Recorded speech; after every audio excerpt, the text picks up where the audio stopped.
Hello दोस्तों, आज के वीडियो लेक्चर में मैं आप सभी का हार्दिक स्वागत करता हूं।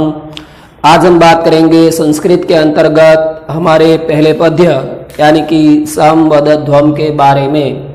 समवदध्वम जिसका मतलब होता है may all of you speak together. पूरे काव्य का मार्किंग है 4 मार्क्स और ये जो काव्य है इसमें कुल मिलाकर 5 मंत्र दिए हुए हैं। प्रथम जो 3 मंत्र है वह वैदिक मंत्र है और अंतिम 2 मंत्र में भारतीय संस्कृति की उदात्त भावना, वसुधैव कुटुंबकम की भावना व्यक्त हुई है। तो चलिए सबसे पहले हम पढ़ते हैं इसकी प्रस्तावना और इसके बाद इसका अर्थ और ट्रांसलेशन, साथ साथ में इन मंत्रों में से कैसे कैसे क्वेश्चन पूछे जाते हैं इसके बारे में भी हम चर्चा करेंगे। तो आइए पढ़ते हैं इसकी प्रस्तावना। दोस्तों, ऐसा माना जाता है कि वेद जो है हमारे 4 वेद, ऋग्वेद, यजुर्वेद, सामवेद और अथर्ववेद, ये भारतीय ज्ञान और धर्म परंपरा के आदि स्रोत है। दोस्तों, ये चारों वेद पद्यात्मक है यानी कि हम इसका गान कर सकते हैं। इसके जो मंत्र है उसे ऋचा भी कहते हैं और इनके श्लोकों को मंत्र के नाम से भी जाना जाता है। इसे अनेक मंत्र, अनेक प्रकार की स्तुतियां ये वेदों में निहित है।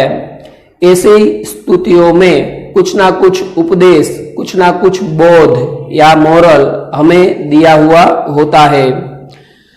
दोस्तों, वेद की जो विचारधारा है, इस विचारधारा को आगे बढ़ाने के लिए वेद में अनेक प्रकार की प्रार्थनाओं में से प्रेरणा लेकर अलग अलग जो विद्वान भक्त कवि हुए हैं उन्होंने अनेक प्रकार की स्तुतियां और प्रार्थनाओं की रचना की है। ऐसी प्रार्थनाओं में जो मंत्र होते हैं वह भी पद्यात्मक होते हैं यानी कि हम उसका गान कर सकते हैं और ये जो मंत्र है उसे श्लोक के नाम से जाना जाता है। इस रचनाओं में वैश्विक ख्याल रखा जाता है। इतना ही नहीं, मनुष्य से भी आगे बढ़कर प्राणी मात्र के यानी कि जीव मात्र के कल्याण की कामना इसमें व्यक्त की गई होती है। ऐसे ही 2 प्रसिद्ध स्तुतियां यानी कि 2 प्रसिद्ध प्रार्थनाएं यहाँ पे मंत्र नंबर 4 और मंत्र नंबर 5 में हमें पढ़नी है। किसी भी कार्य का प्रारंभ करने से पहले अपने इष्ट देव का मंगलाचरण करना ये हमारी भारतीय परंपरा रही है। इस परंपरा को आगे बढ़ाते हुए हम संस्कृत के अध्ययन का मंगलाचरण करेंगे। प्रस्तुत काव्य में प्रथम मंत्र ऋग्वेद में से लिया गया है जो एक सामाजिक व्यवहार का हमें उपदेश देता है। दूसरा जो मंत्र है वह यजुर्वेद में से पसंद किया गया है जिसमें भगवान सूर्य देव की उपासना की गई है और साथ में दुर्गुणों को दूर करने के लिए भगवान सूर्यदेव से प्रार्थना की गई है। तीसरा और अंतिम जो मंत्र है वह अथर्ववेद में से लिया गया है जिसमें पारिवारिक जीवन का आदर्श बना रहे ऐसा एक उपदेश बताया गया है। अंतिम जो 2 मंत्र है उसमें समग्र समाज और देश का हित हो तथा सबका कल्याण हो ऐसी शुभ भावना व्यक्त करने में आई है। ठीक है दोस्तों, तो चलिए हम पढ़ते हैं सबसे पहले इसका पहला मंत्र। पहला जो मंत्र है यह इस प्रकार है। संगच्छध्वं संवदध्वं संवो मनांसि जानतां देवा भागं यथा पूर्वे समझानानाम उपासते। ठीक है दोस्तों, मैं एक बार फिर आपको बता देता हूं कि ये जो मंत्र है वह हमारे बोर्ड के एग्जाम में 2 मार्क में जो श्लोक पूर्ति का प्रश्न पूछा जाता है इसमें पूछा जा सकता है। अभी मार्च 2020 में जो बोर्ड की एग्जाम हुई उसमें भी यह मंत्र है वह पूछा गया था। तो ये मंत्र कुल मिलाकर हमें 2 मार्क दिलवा सकता है, ऐसा हम कह सकते हैं। एक तो ये मंत्र श्लोक पूर्ति में पूछा जाता है, दूसरा ये मंत्र का इंपॉर्टेंस मैं आपको बताऊं तो इनमें से एक इंग्लिश क्वेश्चन हमें पूछा जाता है कि what does the rishi say in the verse सम गच्छध्वम फ्रॉम ऋग्वेदा। ऐसा करके ये मंत्र में से हमें प्रश्न भी पूछा जाता है। इसका मतलब होता है कि संगठित रहने के लिए ऋषि हमें क्या करने के लिए कहते हैं या तो हमें क्या बताते हैं। तो दोस्तों आपको मैं एक इजी इसका जो तरीका है वो बताता हूं कि यदि आप इन मंत्र का या इस मंत्र का जो ट्रांसलेट है वो आपको कंठस्थ है तो बस आपको अनुवाद इसका जो है ट्रांसलेशन वही प्रश्न के आंसर में भी लिख देना है। तो जरूरी सबसे पहली बात यह है कि आपको इसका ट्रांसलेशन है वो आना चाहिए। ठीक है। What does the rishi say in the verse सम गच्छध्वम फ्रॉम ऋग्वेदा। तो इसका आंसर ये है कि सम गच्छध्वम सम वदध्वम संभो मनांसि जानताम देवा भागम यथा पूर्वे सम जानानाम उपासते। तो चलिए दोस्तों सबसे पहले हम बात करते हैं इसके ट्रांसलेशन के बारे में और इसके बाद इसके संस्कृत क्वेश्चन देखते हैं। तो इसका नाम है सम वदध्वम। वद जो यहाँ धातु बताया गया है, क्रिया धातु जिसे ध्वम प्रत्यय लगाया गया है दोस्तों। तो ध्वम प्रत्यय आप सब जानते हैं कि आज्ञार्थ आत्मनेपदी मध्यम पुरुष बहुवचन का प्रत्यय है। अभी आज्ञार्थ का प्रत्यय मेरा जो क्रियापदानी का वीडियो लेक्चर है इसमें आप देख पाएंगे कि आज्ञार्थ के जो प्रत्यय है वह प्रत्यय कुछ इस प्रकार है, जिसमें पहला आता है परस्मैपदी। परस्मैपदी में प्रत्यय आते हैं आनी आव आम डैश तम त तू ताम अंतु। तो ये परस्मैपदी है। आत्मनेपदी के जो प्रत्यय है कुछ इस प्रकार है कि ए आवहे आमहे स्व इथाम द्वाम। स्व इथाम ध्वम तो यह मध्यम पुरुष में बहुवचन में ध्वम प्रत्यय वहां मिलता है और अन्य पुरुष में होते हैं ताम इताम अंताम। ठीक है। तो ये आज्ञार्थ आत्मनेपद मध्यम पुरुष बहुवचन का प्रत्यय है दोस्तों। ये बात भी आपको अपने ख्याल में रखनी है। साथ में इसके जो ग्रामेटिकल क्वेश्चन है इसके बारे में भी मैं यहां से बात करूंगा।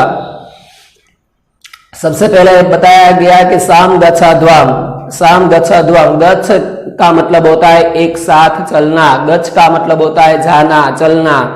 तो यहां बताया गया कि सम यानी कि साथ में, सब एक साथ मिलकर, गच्छध्वम यानी कि चलो। तो इसका ट्रांसलेशन होता है कि मे you move in harmony. Harmony का मतलब होता है साथ में चलना। ठीक है कि मे यू मूव इन हार्मनी। फिर कहते हैं कि साम वदध्वम यानी कि speak together in one voice. साम वदध्वम, वद यानी कि स्पीक, स्पीक यानी कि बोलना, जो संस्कृत में जिसके लिए शब्द प्रयुक्त होता है वद। ठीक है। वद का मतलब होता है बोलना। तो कहते हैं कि speak together in one voice यानी कि तुम सब साथ मिलकर एक साथ बोलो। इसके बाद बताया गया है कि समो मनांसी जानताम। समो मनांसी जानताम यानी कि let your minds be all of one accord. Let your minds be all of one accord यानी कि तुम्हारे सबके जो मन है, तुम्हारे जो विचार है वह एक दूसरे के साथ मिलते रहे। तुम्हारे विचार है वह एक दूसरे का अनुसरण करे, एक दूसरे को समझे, यानी कि तुम्हारे सबके जो विचार है वह एक समान बने। इसलिए बताया गया कि let your minds be all of one accord. देवा भागम यथा पूर्वे, कि यथा पूर्वे देवा भागम कि just as the ancient God, अनशियंट यानी कि पहले के वक्त में देवों ने पहले के समय में जब हम कहते हैं कि समझाना नाम उपासते, यानी कि just as the ancient god share the portion of sacrifice, यानी कि पहले के समय में जब यज्ञ याग आदि क्रियाएं होती थी, आज भी हम ये क्रिया करते हैं, तो हम जब यज्ञ याग आदि क्रियाएं करते हैं तो अलग अलग देवताओं को हम आहुति प्रदान करते हैं दोस्तों। जैसे कि हम कहें कि ओम इंद्राय स्वाहा, ओम वरुणाय स्वाहा, ओम ब्रह्मणे स्वाहा, तो हम जानते हैं कि हम ये जो आहुति देवताओं को प्रदान करते हैं, इन आहुति को प्रत्यक्ष तौर पर स्वीकारने वाला, उसका स्वीकार करने वाला यदि कोई देव है तो वह अग्निदेव है। मगर ये द्रव्य हम जब कहते हैं कि ओम इंद्राय स्वाहा, तब इंद्र तक पहुंचता है। हम कहते हैं कि वरुणाय स्वाहा तो वरुण तक पहुंचता है। हम कहते हैं ब्रह्मणे स्वाहा तो ब्रह्म तक पहुंचता है। तो ये देवता जो थे तो उन्होंने यज्ञ में से जो उसे आहुति मिली, यानी कि जो उसे भाग मिला, वो अच्छी तरह से एक दूसरे के साथ बांट लिया था, उसे एक साथ समझकर आपस में बांट लिया था। वैसे ही यहाँ पे बताया गया है कि देवा भागम यथा पूर्वे समझाना नाम उपासते, कि देवों ने यज्ञ में से मिला हुआ भाग जो अच्छी तरह जान के एक्सेप्ट किया था, स्वीकार किया था, वैसे ही जैसे देवताओं का मन एक समान बना था, वैसे ही तुम सब भी एक साथ चलो, एक साथ बोलो, तुम्हारे सबके जो विचार है, तुम्हारा जो मन है, वह एक समान हो। ये बात इस मंत्र में बताई गई है। ठीक है दोस्तों, तो फिर से यहां से मैं इसका ट्रांसलेशन आपके सामने पेश करता हूं। इसके बाद इसके जो संस्कृत क्वेश्चन है, इसके बारे में हम बात करेंगे। तो ट्रांसलेशन कुछ इस प्रकार है कि मे you move in harmony, speak together in one voice, let your minds be all of one accord, just as the ancient God shared the portion of sacrifice। ठीक है दोस्तों, तो आशा रखता हूं कि आप सभी को ये समझ में आ गया होगा। कुछ मुश्किल नहीं है, आप एक के बाद एक शब्द समझते जाए तो आसानी से आप इसका ट्रांसलेट कर सकते हैं। जैसे कि हम कहे कि सम गच्छध्वम, गच्छ का मतलब होता है हारमनी, तो मे यू मूव इन हारमनी, सब में आगे में लगाया है। क्यों? क्योंकि जहां आग्नार्थ का क्रिया धातु होता है वहां में लगता है। ठीक है, तो सम गच्छध्वम, may you move in harmony, सम वदध्वम, speak together in one voice. One voice यहाँ ब्रैकेट में रखा है, आप स्पीक टुगेदर इतना भी कह सकते हैं। समो मनान से जानता, तो मन यानी कि mind, let your minds be all of one accord, just as the ancient God shared the portion of sacrifice, यानी कि देवताओं ने जिस तरह से पहले के समय अपना भाग ग्रहण किया, वैसे ही आप सब भी एक समान बने। ठीक है, तो यहां से दोस्तों दो संस्कृत क्वेश्चन पूछे जाते हैं। पहला जो क्वेश्चन है कि पूर्वे के संजाना नाम भागम उपासते, क्वेश्चन कुछ इस प्रकार है कि पूर्वे के संजाना नाम भागम उपासते, तो इसका आंसर आएगा दोस्तों देवाहा, पूर्वे देवाहा संजाना नाम भागम उपासते। दूसरा जो प्रश्न है कि पूर्वे देवाहा कथम भागम उपासते, पहले के वक्त में देवों ने किस प्रकार भाग को ग्रहण किया था, तो पूर्वे देवाहा संजाना नाम भागम उपासते, इसका आंसर आएगा संजाना नाम, पूर्वे देवाहा संजाना नाम भागम उपासते। तो दोस्तों ये दो संस्कृत क्वेश्चन यहाँ से पूछे जाते हैं, और साथ में जो इंग्लिश क्वेश्चन गुजराती मीडियम वालों के लिए वह क्वेश्चन गुजराती में दिया हुआ होता है। इंग्लिश मीडियम में आपको इसका आंसर इंग्लिश में लिखना है। वो क्वेश्चन मोस्ट टाइम क्वेश्चन है दोस्तों कि what does the rishi say in the verse साम गच्छध्वम, यानी कि साम गच्छध्वम ये मंत्र में ऋषि संगठित रहने के लिए हमें क्या बताते हैं? तो इसका आंसर आप ये जो मंत्र है इसका जो ट्रांसलेट है इसके आधार पर लिख सकते हैं।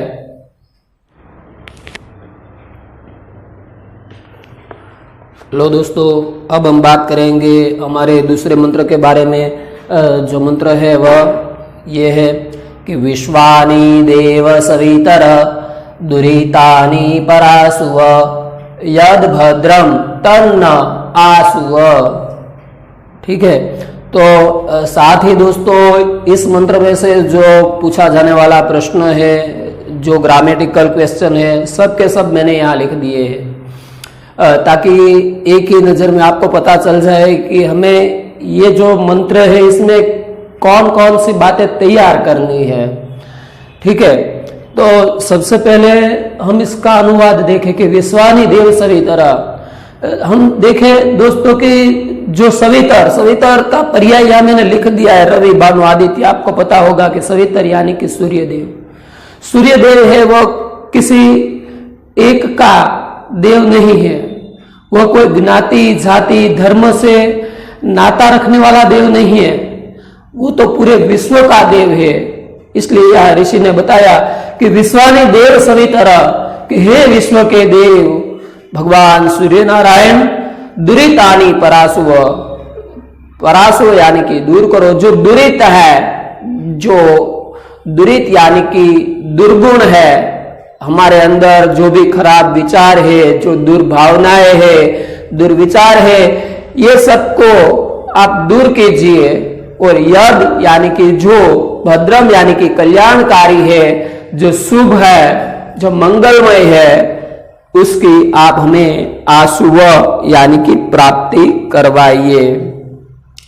तो भगवान सूर्य नारायण से ये बात इस मंत्र में प्रार्थना करते हुए ऋषि ने बताई कि हे सूर्य नारायण देव, आप हमारे अंदर जो भी दुर्गुण है, जो भी बुरी बाबतें हैं, उसे दूर कीजिए और हमारे अच्छे विचार हमें प्राप्त करवाइए। तो इसका ट्रांसलेशन यदि हम इंग्लिश में देखें तो किसको संबोधित किया गया है दोस्तों? सन को, सन यानी कि सवितर, सूर्यदेव। ठीक है, कि O sun god remove all evil deeds और vices. Remove all evil deeds और वाइसेस यानी कि डीड्स यानी कि जो खराब विचार है उसे, और वाइसेस यानी कि जो दुर्गुण है उसे आप हमसे दूर कीजिए। From use and bless us with all that is good. From use and bless, use with all that is good यानी कि जो भी मंगलमय है, जो भी कल्याणकारी है, ऐसे विचार हमें आप प्राप्त करवाइए। ठीक है, तो यहाँ इस मंत्र में भगवान सूर्यदेव को ऋषि प्रार्थना करते हैं कि जो भी खराब गुण है, जो भी दुर्गुण है, उसे आप हमसे दूर कर दीजिए और ये संसार में जो भी अच्छे गुण है, जो भी कल्याणकारी बाबत है, वह आप हमें प्राप्त करवाइए। ठीक है, तो यहां से हमें एक इंग्लिश क्वेश्चन भी दोस्तों 2 मार्क का पूछा जाता है, मगर मेरे हिसाब से वो इतना इम्पोर्टेंस ज्यादा नहीं रखता, इसलिए मैंने यहाँ उसका प्रेजेंटेशन नहीं किया। मेरे यहाँ वही प्रश्न लिखे जो मेरी दृष्टि से बोर्ड में पूछे जाने वाले हैं। ठीक है, और मैं आपको ये बात एक गारंटी के साथ कह सकता हूं कि यदि आपने इस श्लोक में, यानी या तो इन जो भी ये पहला काव्य, इसके जो भी श्लोक है, इसमें यदि मेरा ये वीडियो देख के आपने अपना जो एग्जाम की तैयारी की है, तो मैं आपको गारंटी के साथ कह सकता हूं कि आपको पूरे मार्क मिलेंगे ही मिलेंगे। ठीक है, तो यहां से गुजराती क्वेश्चन पूछा जाता है कि who is address in the verse विश्वानि देव फ्रॉम यजुर्वेदा। तो इसका आंसर है कि इन द वर्स विश्वानि देव the saying is addressing the sun gods who creates all the world. ये इसका आंसर है दोस्तों। जो आप इन ट्रांसलेशन के आधार पर भी लिख सकते हैं। ठीक है, तो अब हम बात करते हैं कि इसके कौन से संस्कृत क्वेश्चन पूछे जाते हैं, कौन सा इसका ग्रामेटिकल क्वेश्चन पूछा जाता है दोस्तों। तो सबसे पहले मैंने यहाँ लिखा है कि विश्वानि देव कह अस्ति, ये संस्कृत क्वेश्चन पूछा जाता है। विश्वानि देव सवितरः अस्ति, ठीक है, तो सवितरः अस्ति। दूसरा प्रश्न जो है कि सवितर दुरितानि, यहाँ जो शब्द है यह सवितर दुरितानि, ये संधि युक्त शब्द है दोस्तों। तो यहाँ मैंने इसका संधि विग्रह भी कर दिया कि सवितर दुरितानि, सवितर। यहाँ जो दोस्तों रेफ बताया गया है उसको मैंने कुछ नहीं किया, रेफ का र लिख दिया है हलंत, या हम इसे इस तरह भी लिख सकते हैं सवितर जैसा यहाँ लिखा है, या हम इसे इस तरह भी लिख सकते हैं। ठीक है, तो सवितर, ठीक है, सवितर दुरितानि। अगला क्वेश्चन आता है दोस्तों पर्याय शब्द का। तो हमारे यहाँ आदित्य यानी कि सूर्य नारायण भगवान के 12 रूप, 12 नाम माने जाते हैं। आदित्य की संख्या हमारे शास्त्रों में 12 की बताई गई है। तो इन बात को ध्यान में रखते हुए मैंने यहाँ सूर्य के 12 रूप, 12 पर्यायवाची शब्द आपके सामने पेश किए हैं। सूर्य जो शब्द है उसका पर्याय होता है सवितर, रवि, आदित्य, भानु। ठीक है, इसके बाद जो 4 शब्द दूसरी लाइन में मैंने लिखे हैं दोस्तों, ये कंठस्थ करना बहुत इजी है, क्योंकि चारों शब्दों में आप देख लीजिए कर शब्द आता है अंत में। कर, भा से भास्कर, प्रभा से प्रभाकर, दिन से दिनकर और दीव से दिवाकर। भा और प्रभा दोनों भी एक दूसरे के पर्याय शब्द है, जिसका मतलब होता है तेज।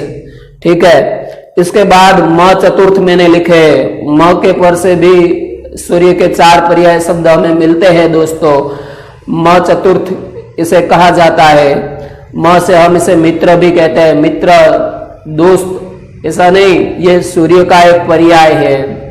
कभी कभार एग्जाम में पूछा जाए कि मित्र शब्द का पर्याय बताइए, तो आपको यदि वयस्य या ऐसा कोई ऑप्शन नहीं दिया गया तो सूर्य का कोई भी पर्याय उसमें बताया गया है साथ में, तो आप उनमें से उसे पसंद करके लिख सकते हैं। सूर्य को मित्र कहते हैं, उसे मिहिर कहते हैं, उसका ही एक नाम मार्तंड है, और उसे मरीचि भी कहते हैं। ठीक है, तो यह पर्याय शब्द में पूछा जाने वाला शब्द है सवितर।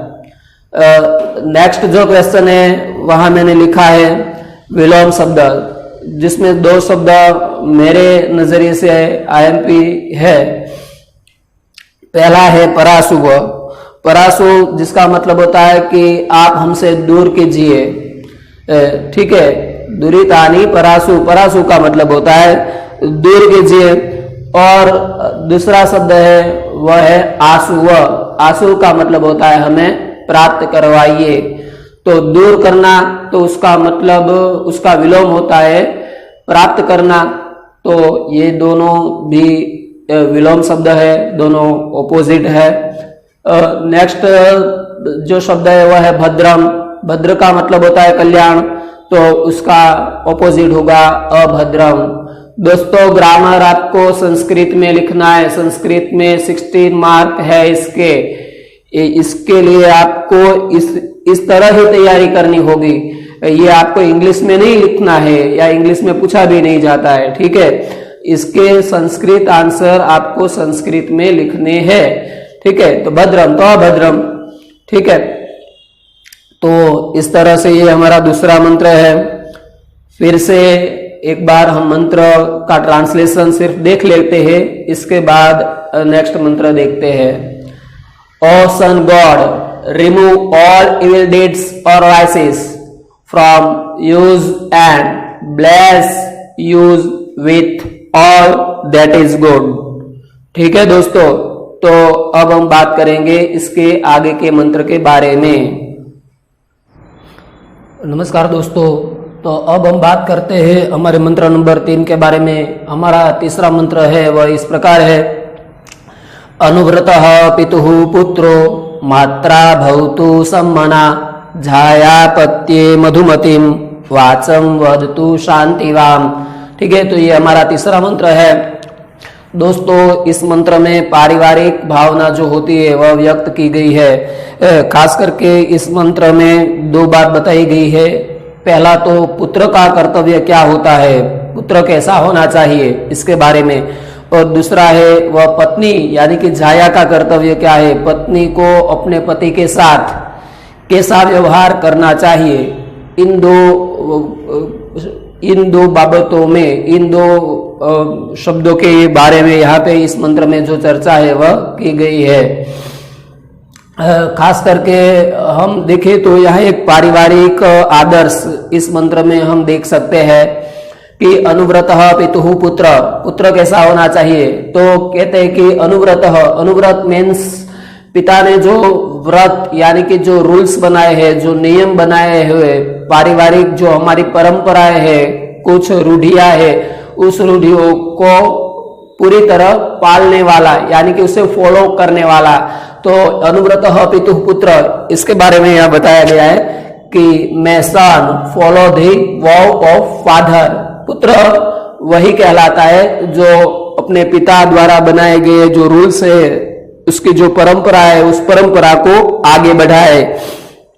इसके बाद कहा गया है कि मात्रा भवतु सम्मना, तो जैसे कि हमें पिता के नियम का पालन करना है, वैसा ही हमारा एक दूसरा कर्तव्य है कि माता के समान मन रखना है, क्योंकि हम जानते हैं कि माता है, उसी के कारण हमारा ये जन्म है वह संभव बन पाया है। हम ऐसा भी कह सकते हैं कि हमारी जो माता है उसने हमारे लिए कई सारे कष्ट सहे हुए होते हैं। तो मात्रा भवतु सम्मना कहा गया कि be of the some things as that of mother, यानी कि माता के साथ हम कभी कभार देखें तो माता हमारे लिए एक ऐसी व्यक्ति है जिसने हमारे लिए कभी कभार हम देखें कि पिताजी के साथ भी झगड़ा किया हो, या तो हमारी कुछ छोटी मोटी जरूरत पूरी करने के लिए पिताजी से कोई बात छुपाई हो। ये सारी बात आप सब जानते ही है कि माता के साथ जुड़ी हुई होती है। अपने गर्भ में शिशु को 9 मास के लिए पालती है, कोई साधारण बात नहीं है, ठीक है। तो इसलिए बताया कि मात्रा भवतु सम्मना be of the some things as that of mother. इसके बाद दूसरे लाइन में बताया गया कि जायापत्ये मधुमतिम वाचम वदतु शांतिवाम। जाया, जाया का मतलब होता है दोस्तों पत्नी। तो यहां बताया गया कि may wife speak sweet and peaceful words with her husband, यानी कि जो पत्नी है उसे अपने पति के साथ कैसी भाषा में बात करनी है, कैसी वाणी का उच्चारण करना है।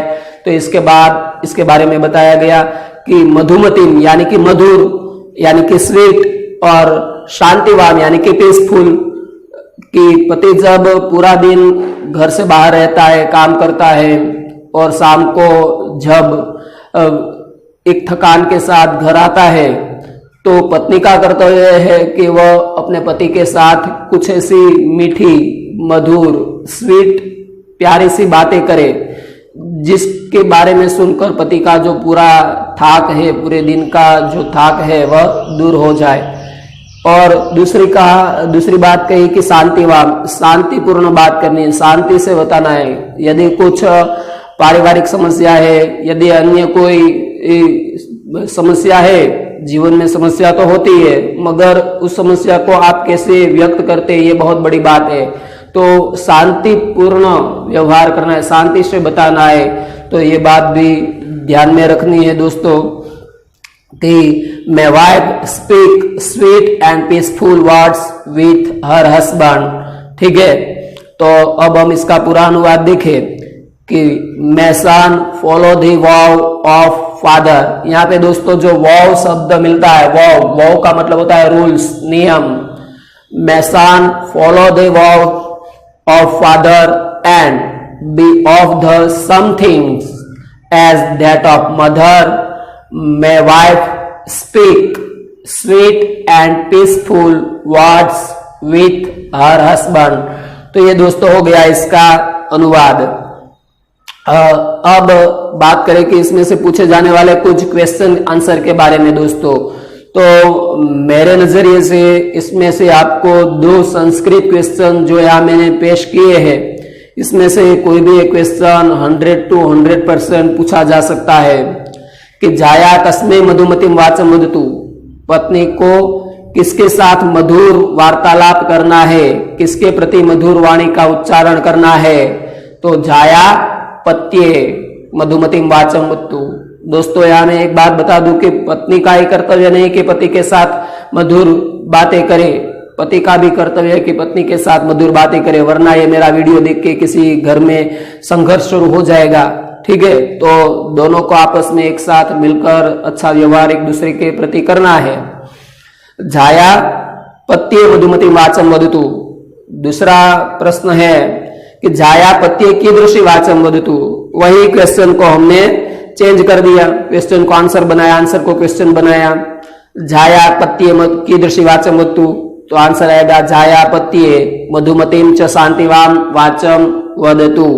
ठीक है दोस्तों, खास करके ऐसा मैं कह सकता हूं कि ये जो मंत्र है ये ट्रांसलेशन में पूछा जाने वाला मंत्र है।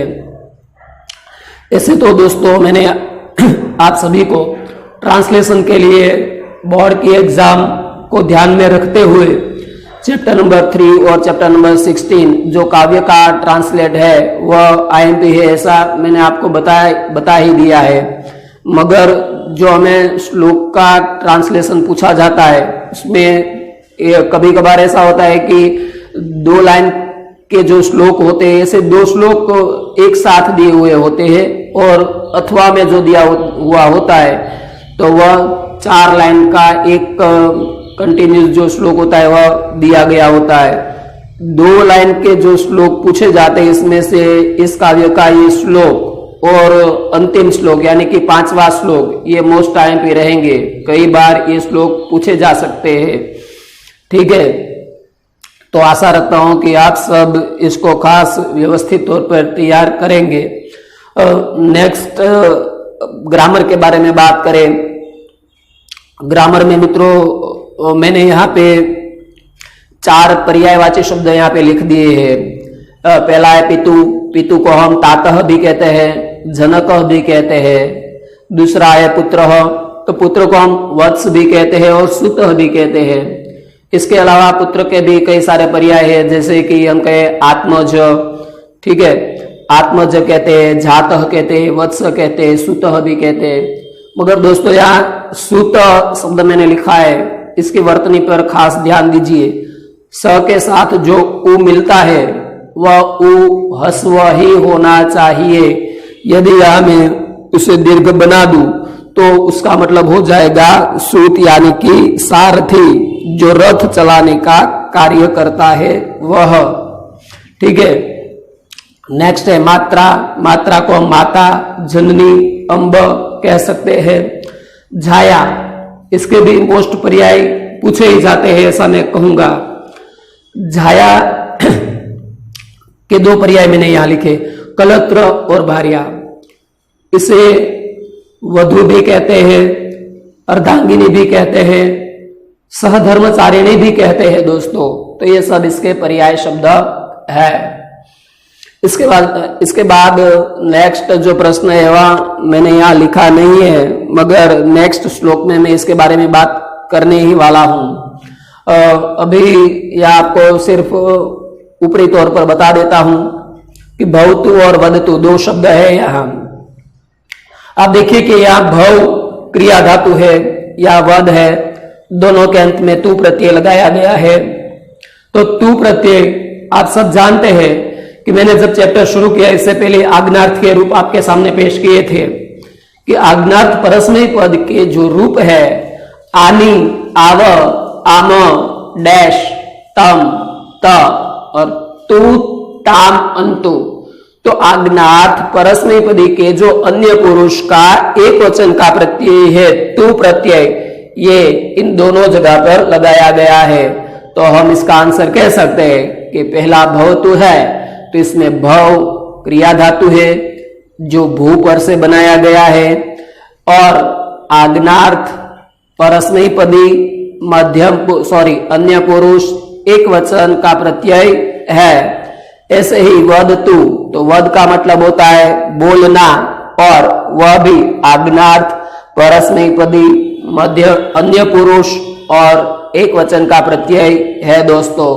तो आशा रखता हूं कि आप सभी को इसके बारे में पता चल गया होगा, और साथ साथ में आपने क्वेश्चन ग्रामर की भी तैयारी मेरे साथ शुरू कर दी होगी, तो आपके लिए बहुत ही उपयोगी है।